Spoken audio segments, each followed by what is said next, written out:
Paz do Senhor, meus irmãos. Vamos fazer uma leitura bíblica. O Evangelho escrito por Lucas, capítulo de número 6, versículo de número 46, 47, 48 e 49. Diz assim a palavra do Senhor: Por que me chamais Senhor, Senhor, e não fazeis o que vos mando? Todo aquele que vem a mim e ouve as minhas palavras e as pratica, eu vos mostrarei quem é semelhante. É semelhante a um homem que, edificando uma casa, cavou, abriu profunda vala e lançou o alicerce sobre a rocha. Vindo a enchente, arrojou-se o rio contra aquela casa e não a pôde abalar por ter sido bem construída. Mas o que ouve e não pratica é semelhante a um homem que edificou uma casa sobre a terra, sem alicerces, e arrojando-se o rio contra ela, logo desabou. E aconteceu que foi grande a ruína daquela casa. Vamos orar? Pai, nós queremos te agradecer e te bendizer pela tua bondade, pela tua graça, pela tua misericórdia, Senhor. Te louvamos pelo privilégio de estarmos aqui nessa que é a melhor hora desse dia, Senhor, onde ouviremos, Pai, aquilo que Tu tens para nós. Que a Tua palavra nessa noite encontre corações abertos e receptivos e que possamos sair daqui, Senhor, edificados pela Tua palavra. Amém. Glória a Deus. Tome seu assento. Queridos, esse texto que a gente leu, o Senhor, Ele vai tratar um assunto, ainda que a palavra não é nem citada aqui, mas Ele vai tratar sobre obediência. Obrigado. Observe que Ele começa de forma até inusitada. Jesus vem dizendo, começa dizendo: por que vocês me chamam de Senhor, Senhor, e não fazeis o que vos mando? A impressão que se tem aqui nesses versículos, ou nesse versículo especificamente, é de um Cristo que ouve um clamor constante das pessoas, dizendo: Senhor, Senhor, Senhor. A impressão que se tem é que Cristo aqui está falando de uma importunação. Vocês me chamam Senhor, Senhor, o tempo todo, o tempo todo, o tempo todo. Senhor, me ajuda. Senhor, estende a mão. Senhor, abre o caminho. Senhor, dá a vitória. O tempo todo, o tempo todo.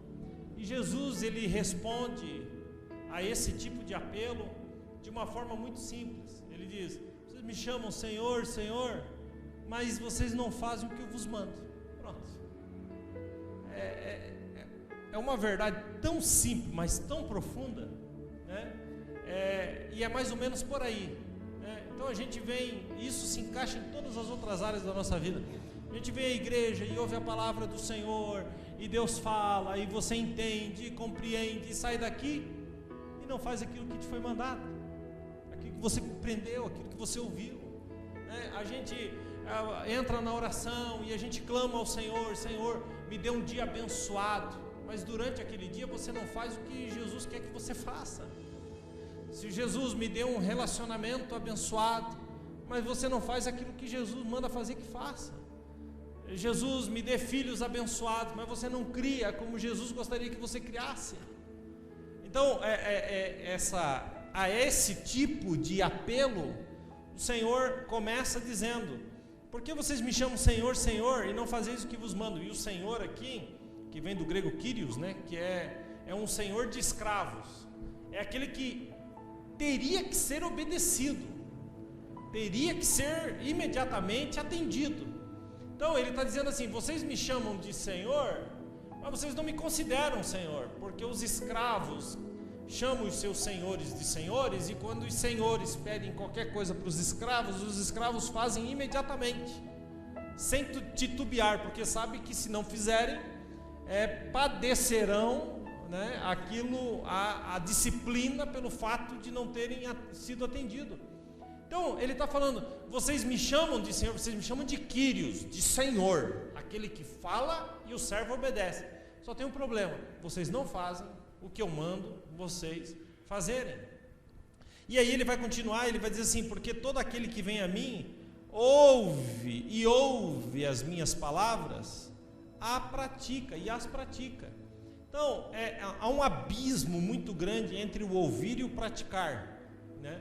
O abismo é muito grande, né? Entre aquilo que a gente ouve e aquilo que a gente pratica. Então aqui nós temos um apelo de Jesus, um chamado, como disse para vocês no começo, ainda que nós não temos a palavra obediência nesse texto, mas é um chamado à obediência. E aí ele vai trazer esse exemplo, até usei no domingo aqui, que é esse exemplo tão poderoso, né? Aquele que ouve e pratica, ele vai dizer então que é semelhante a essa casa que foi colocada, o seu alicerce foi profundo, foi colocado sobre a rocha, e veio a enchente, veio o rio, e veio o vento, e não pôde abalar, e nem pôde ser destruída. Então ele vai dizer: aquele que ouve e pratica é semelhante a uma casa fundamentada sobre uma rocha. Passe o que passar, a casa estará firme, porque está fundamentada na rocha que é Jesus. Do outro lado tem aquele que ouve. Observe, os dois ouviram. O de cá ouviu, o de cá ouviu. Qual a diferença, gente, entre os dois? A diferença é que o de cá ouviu, mas não praticou. E o fato de não praticar fez com que o vento viesse, a chuva viesse, o vento viesse e destruísse ou derrubasse a casa. Então, a gente entende aqui, nessas palavras de Jesus, pelo menos duas verdades. A primeira delas: se vocês me chamam de Senhor, então obedeçam aquilo que eu vos digo. Isso é a primeira verdade. A segunda verdade: se for o caso, então não me chamem de Senhor, mas vocês também não vão entrar no céu.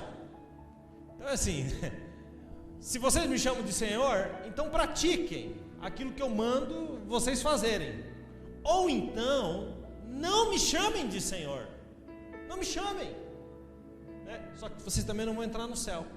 E o pior é aquele que chama de Senhor, não pratica e também não vai entrar no céu, mas chama Jesus de Senhor. Esse tipo de gente é o tipo de gente que mais tem.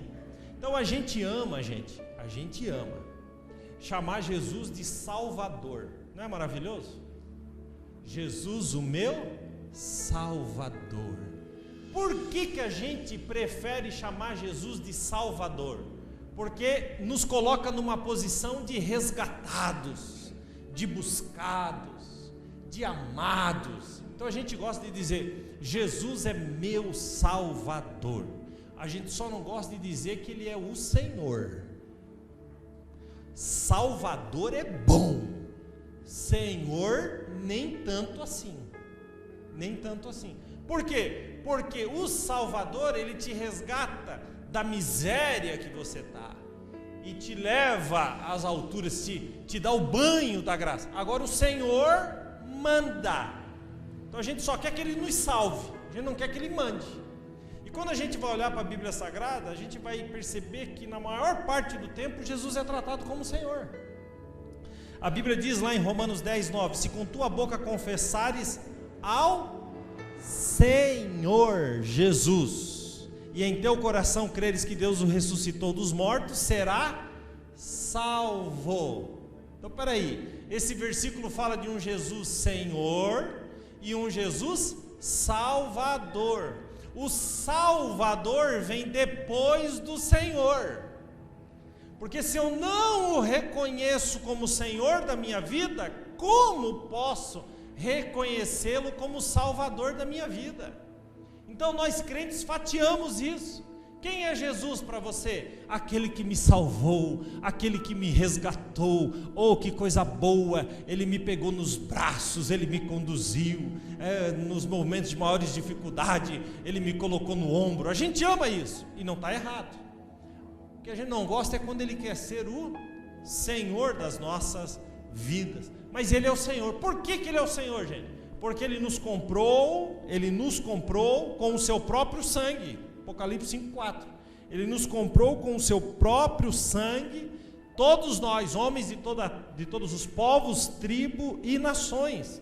1 Coríntios 6:20 diz que Ele pagou por nós um bom preço, o preço correto. Se Ele é o que pagou o preço pela nossa vida, logo Ele é Senhor.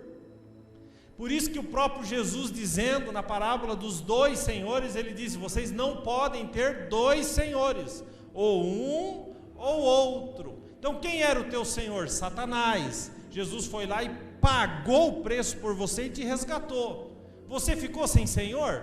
Não, mas você mudou de senhor. Antes era o diabo, mas agora o teu Senhor é o nosso Jesus.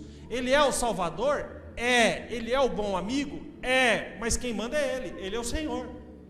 Então essa é a lógica que Paulo trouxe para nós em Romanos, mas também que Pedro trouxe para nós. 1 Pedro 2,9, quando ele diz assim: vós sois geração eleita, sacerdócio real, nação santa. Observe agora essa tradução: povo adquirido. Em outra tradução diz assim: povo de propriedade exclusiva de Deus, a fim de proclamardes as virtudes daquele que vos chamou das trevas para a sua maravilhosa luz. Então nós temos um Senhor. Se Ele é Senhor, e eu quero que vocês vão acompanhando a minha lógica, logo Ele precisa ser obedecido. Ele não é só Salvador, mas Ele é Senhor. E se Ele é Senhor, nós temos que entender quem é que manda. Quem manda é Ele. O que caracteriza a gente como igreja não é apenas a confissão pública ali do batismo, né? Mas guardar tudo aquilo que nos foi ensinado. Gente, o que é guardar aquilo que nos foi ensinado? É obedecer. Então quando Jesus diz em Mateus 28:19, no último versículo, ele diz: ide, ensinai a todas as nações, batizando em nome do Pai, do Filho e do Espírito Santo, ensinando-as a guardar todas as coisas que eu vos tenho mandado, e eis que estou convosco até a consumação do século. Observem, há uma obediência. O que é guardar todas as coisas que eu recebi? É obedecer, gente. E eu vou dizer uma coisa para vocês: nunca uma geração ouviu tanto a palavra de Deus como essa. É uma coisa de doido. Você pode ouvir mensagem o dia inteiro se quiser, porque antigamente era o rádio, depois tinham programas no rádio que eram evangélicos. Hoje tem rádios inteiras evangélicas, programação do começo ao fim, temos acesso à internet, televisão, programas de todo tipo, pregação de tudo quanto é jeito. Nunca antes um povo ouviu tanto a palavra de Deus, mas por outro lado, nunca antes um povo foi tão desobediente. A palavra de Deus se tornou algo absolutamente tão normal, que já não ligamos mais para isso. Mas há um chamado de Deus para obediência, né? Quando Paulo escreveu Romanos 1,5, observe, Romanos 1,5 e depois Romanos 16, primeiro capítulo, último capítulo. 1,5 ele diz assim: pelo qual, recebendo a graça e o apostolado para a obediência da fé entre todos os povos. Para que ele recebeu a graça? Para obediência da fé. Obediência. Quando ele vai terminar Romanos, no capítulo de número 16, no versículo 26, ele diz assim: mas se manifestou agora e se notificou pelas escrituras dos profetas, segundo o mandamento que Deus eterno a todas as nações, para obediência da fé. A maior expressão da nossa fé está caracterizada pela nossa obediência. Quem aqui tem fé, diga amém. Como você pode saber se a sua fé é genuína? Se você é obediente a esta fé. Observe como a obediência é o tema central. É o tema central. A marca da igreja é andar em obediência. Vou pedir para o Rafa pôr para mim aqui no telão, Rafa, Efésios 2, para a gente compreender isso. Eu vou ler o 1, 2 e o 3. Então, primeiro, os primeiros 3 versículos de Efésios 2 fala de nós quando nós estávamos mortos. Observe: e vos vivificou, estando vós mortos em ofensas e pecados, em que noutro tempo, quando vocês não eram crentes, Andaste segundo o curso desse mundo, segundo o príncipe das potestades do ar, do espírito que agora opera nos filhos da desobediência. Então aguenta ali no 12 um pouquinho. Então a desobediência é uma característica daqueles que não são filhos de Deus. Está dando para entender? Então não dá para engolir crente desobediente. Não dá, tem alguma coisa errada. Crente desobediente à palavra de Deus está com defeito. Por quê? Porque a desobediência é uma característica de quem não conheceu o Senhor. Vamos para o 3. Entre os quais todos nós, verdade, eu também, todos nós também antes andávamos nos desejos da nossa carne, fazendo a vontade da carne, a vontade dos pensamentos, e éramos por natureza filhos da ira, como os outros também. Vocês concordam? Sim ou não? Éramos ou não éramos? Éramos desobedientes. Agora vai para o 10. Aceitamos a Jesus ali no 4, no 5, no 6, no 7, no 8, no 9, no 10. Porque somos feitura sua, criados em Jesus Cristo, para boas obras, aos quais Deus preparou para quê, gente? Para que andássemos nela. Como a gente anda nas obras que Deus preparou para nós? Sendo obedientes. Sendo obedientes, isso é palavra, está na Bíblia. Então, a característica do mundo é desobediência. A característica dos filhos de Deus é obediência. Amém? Então, nós temos 3 tipos de obediência que não servem para nada. E eu vou falar sobre os 3 tipos, porque às vezes você pode estar olhando assim: não, hoje o pastor está pregando, eu estou tranquilo, porque eu sou obediente. Mas vai que você está encaixado num dessas 3 classes de obediência aqui. A primeira delas, obediência aparente. Parece que é obediência, mas não é. E se não é, é desobediência. Então vamos acompanhar, já que o Rafa começou, agora vamos até o final aí, Rafa. Mateus 21, o 28 até o 31. Observe, Mateus 21, 28. Observe. Mas que vos parece? É Jesus contando uma parábola. Um homem tinha 2 filhos. Um homem tinha 2 filhos. Tinha 2 filhos. Então, se um homem tinha 2 filhos, está falando dos filhos de Deus, porque o homem da parábola é Deus. O homem tinha 2 filhos, e dirigindo-se ao primeiro disse: filho, vai trabalhar hoje na minha vinha? Continua. Ele, porém, respondendo, disse: não quero. Mas depois, arrependendo-se, foi. Continua. Dirigindo-se ao segundo filho, falou-lhe de igual modo, e respondendo, o segundo disse: eu vou. Olha como ele responde: eu vou, Senhor. E não foi. Mais um. Qual dos 2 fez a vontade do pai de trabalhar na vinha?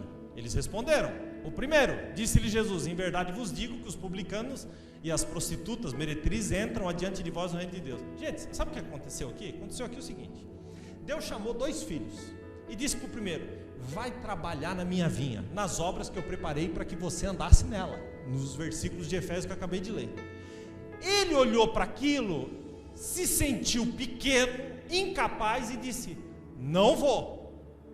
Porém, ele sentou e se arrependeu e foi trabalhar. O segundo até chama ele de Senhor. Sim, eu vou. Mas era só para falar, né? E acabou não indo. E aí Jesus diz: qual que fez a vontade do Pai? Aquele que se sentiu incapaz e arrependido depois decidiu ir, ou aquele que de imediato disse que iria e depois não apareceu? Obviamente que o segundo. Então o que é isso? O que aconteceu aqui com o segundo, que disse eu vou e não foi? Uma obediência aparente. Não, eu faço. Não, eu sou crente. Não, Deus é meu Senhor.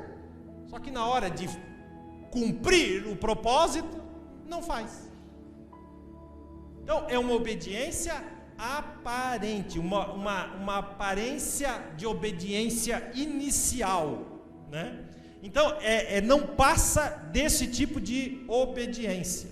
E esse tipo de gente, ele cai no pior tipo de engano. Qual que é o pior tipo de engano? Vou responder para vocês, Põe lá, Rafa, Tiago capítulo 1, versículo 21. Depois amanhã vocês assistem e anotem todos esses versículos para vocês irem acompanhando. Por isso, rejeitando toda imundícia, superfluidade de malícia, recebei com mansidão a palavra em vós enxertada, a qual pôde salvar as vossas almas.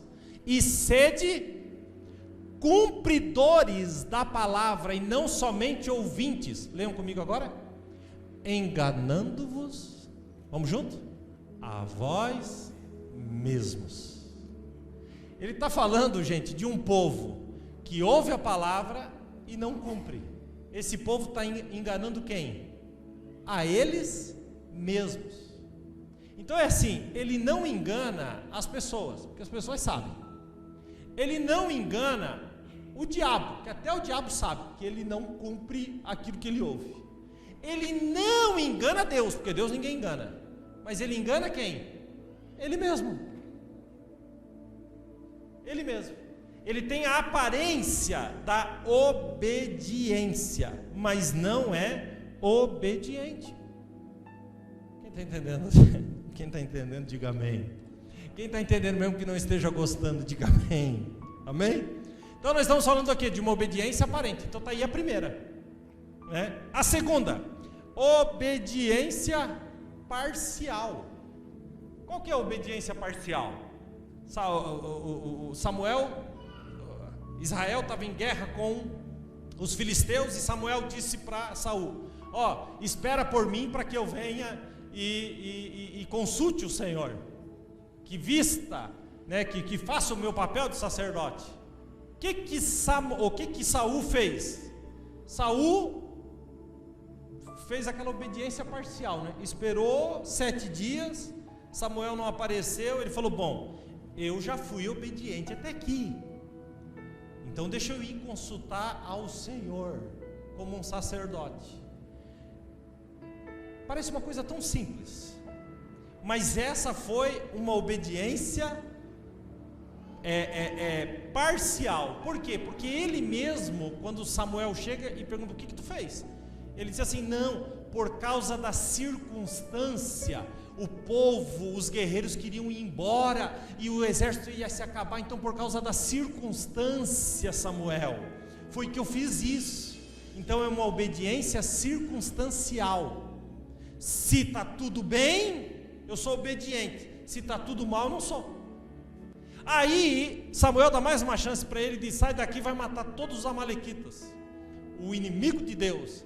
E Saul saiu, foi matar todos os amalequitas, mas deixou o rei vivo e pegou os melhores animais para sacrificar a Deus, né?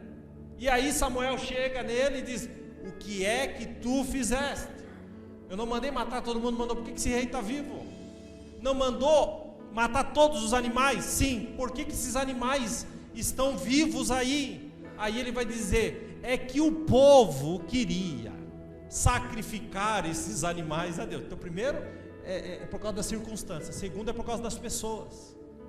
Então, gente, se a nossa obediência está vinculada a isso, e isso parece ser pequeno, mas é tão sério que Samuel diz para Saul assim: hoje o teu reino seria confirmado para sempre, mas por causa da tua desobediência, o teu reino está sendo tirado de ti para sempre, e Deus já escolheu o outro para pôr no seu lugar. Quem era o outro? Davi. E aí vem a frase de Samuel para Saul: melhor é obedecer do que sacrificar. Então obediência é uma coisa extremamente importante. Primeiro a obediência aparente, agora a obediência parcial, e por último a obediência orgulhosa. Eu sou tão obediente que tenho orgulho de ser obediente. Deus também não aceita. Então quando Deus manda Pedro, aparece a Pedro e diz: o que tu vê aqui nesse lençol atado pelas 4 pontas? Aí eu vejo animais imundos. E Deus diz para ele: mata e come. Ele era tão obediente. Qual foi a resposta dele para Deus? Não como. Isso tudo são coisas impuras. Oh, que obediência orgulhosa. Quem que estava mandando, gente? Não era Deus? Era Deus que estava mandando. O orgulho de sempre obedecer torna-nos desobedientes. Então Lucas 17:10 diz assim: assim também vós, quando fizer de tudo o que vos mando, dizei, somos servos inúteis, porque fizemos somente o que deveríamos fazer. Gente, esse versículo é demais. Deus olha para nós e diz assim: você está fazendo tudo o que você pode? Pode. Sim, Senhor, estou fazendo tudo o que eu posso. O Senhor diz assim: quando você chegar nesse ponto, você diga, somos servos inúteis, porque só fizemos o que Ele mandou fazer. Então, quando a gente faz algo além daquilo que Deus mandou fazer, é que nós estamos saindo da inutilidade. É óbvio que se você serve a Deus, você tem que vir na igreja. E não é porque você vem à igreja que você tem que ser a orgulhosa né? Eu venho em todos os cultos, porque tem gente que é assim. Tem gente que começa a orar na igreja, quando levanta já olha os outros por cima. Sou melhor do que tudo vocês, porque eu oro. Aí aproveita-se do orgulho daquilo ali e já começa a descer a lenha nos que não vêm. Por que a gente é assim, hein? Jesus está dizendo, se você fizer o que te mandaram fazer, você pode dizer, eu não posso, não serve inútil, porque só fiz o que me mandaram fazer. A gente sai da inutilidade quando a gente vai além. Mas não, a gente tem tanto orgulho, que a gente tem orgulho de ser obediente. A gente tem tanto orgulho que quando a gente ora um pouquinho mais, a gente tem orgulho de porque ora. A gente sempre quer estar por cima dos outros. Então não é essa obediência que Deus tem para nós, né? O orgulho da obediência nos leva a um nível pior do que o da desobediência. Então, queridos, obedecer é melhor do que sacrificar. Então eu quero voltar lá onde nós começamos. Lucas 6, para a gente fazer aqui o encerramento. Vamos lá, Lucas 6:46.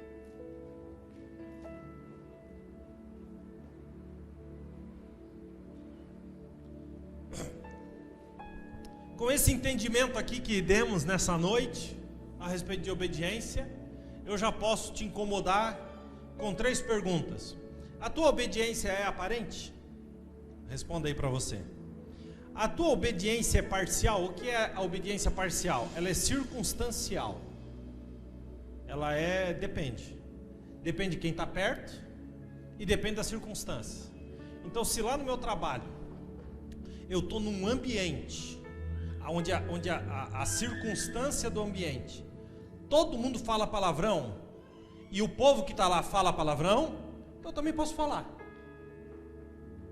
Se eu estou na igreja, então é uma obediência circunstancial.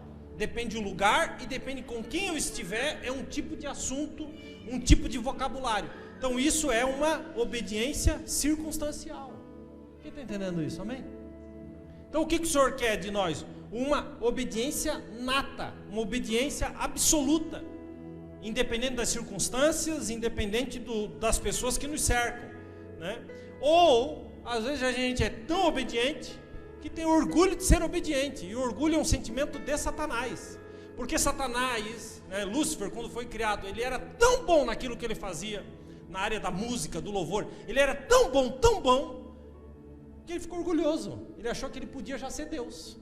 E o que tem de crente que é bom, que realmente busca o Senhor, mas ele já acha que ele é Deus para julgar os outros, que ele não vê de repente junto.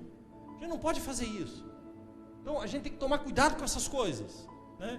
E aí ele vai dizer aí então, para a gente terminar por onde começamos: por que me chamais Senhor, Senhor, e não fazeis o que eu digo? Então observe, o clamor do começo da palavra volta agora no final. Vocês me importunam o tempo todo, Senhor, Senhor, o tempo todo. E aí Jesus vem e diz: a obediência de vocês é aparente, a obediência de vocês é parcial, a obediência de vocês é orgulhosa. Por quê? Porque vocês não fazem o que eu mando. Então vou fazer o que eu mando e ponto final, né? Continua ali o 47, Rafa. Ele diz: qualquer que vem a mim e ouve as minhas palavras e as observa ou as obedece, eu vos mostrarei a quem é semelhante. E aí ele vai vir com a história da casa, que foi construída sobre a rocha. Então aquele que ouve, pode vir a tempestade, pode vir as lutas, pode vir as dificuldades, não será derrubado, porque a sua fé é uma fé obediente. Então deixa eu te falar uma coisa, se o contexto desse texto é obediência a Deus e a sua palavra, eu te pergunto e você me responde: onde você está construindo a sua casa? Você pode responder agora. Onde? A sua casa está construída sobre a rocha? Sim, pastor. Por quê? O que me garante que a minha casa está construída sobre a rocha? Que você é uma pessoa obediente. E o que é o obediente? Ouve e pratica. Ouve e faz. Amém? Ou a minha casa não está sobre a rocha. Por quê? Porque eu venho à igreja, porque eu ouço a palavra 3, 4 vezes por semana, mas é assim, ó, eu não ponho em prática aquilo que ouço. Então virá o vento e será grande a sua queda. Amém? Essa palavra teve 40 minutos. E nesses 40 minutos eu citei 40 versículos. Se você somar os textos, versículo por versículo, dá 40 versículos. Um versículo para cada minuto. Para mostrar para você que obediência é 100% bíblico. Não tem como falar de obediência sem falar da Bíblia. Então aquilo que eu falei aqui foi muito mais Bíblia do que coisas da minha própria mente ou das minhas conexões, conjecturas. Obediência é um assunto muito sério. O teu reino pode ser, para sempre perpetuado, se fores obediente, ou simplesmente você pode perder o seu reino, você pode perder a sua salvação, você pode perder o céu pelo simples fato de querer ficar dando jeitinho na obediência. Querido, pecado continua sendo pecado, obediência continua sendo obediência. Cabe a nós vivermos uma vida séria, santa e agradável diante do Senhor, em obediência à sua palavra e em obediência à sua presença, e chamarmos o Senhor Jesus não só de Salvador, mas de Senhor. Quem entendeu isso, diga amém. Fique de pé, eu quero fazer uma oração por você.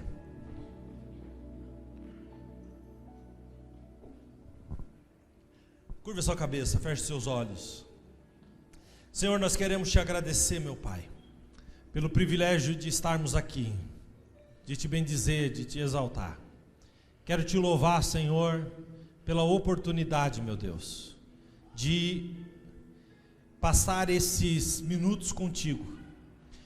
Senhor, com a Bíblia aberta diante de um assunto tão importante, que nos confronta tanto, que tu possa dar, Senhor, a este povo graça para responder, Senhor, a esse nível de obediência, a responder, Senhor, ao teu chamado, entendendo que tu é o nosso Salvador, sim, tu é o nosso amigo, sim, tu é o nosso companheiro, sim, mas tu é o nosso Senhor. Que possamos obedecer a tua palavra, e obedecendo a tua palavra, os alicerces serão fundos, encontraremos a rocha. Passe o que passar, Senhor, nós estaremos fundamentados na tua palavra. Planta, Senhor, dentro de nós essas verdades. Queima, Jesus, isso no nosso coração.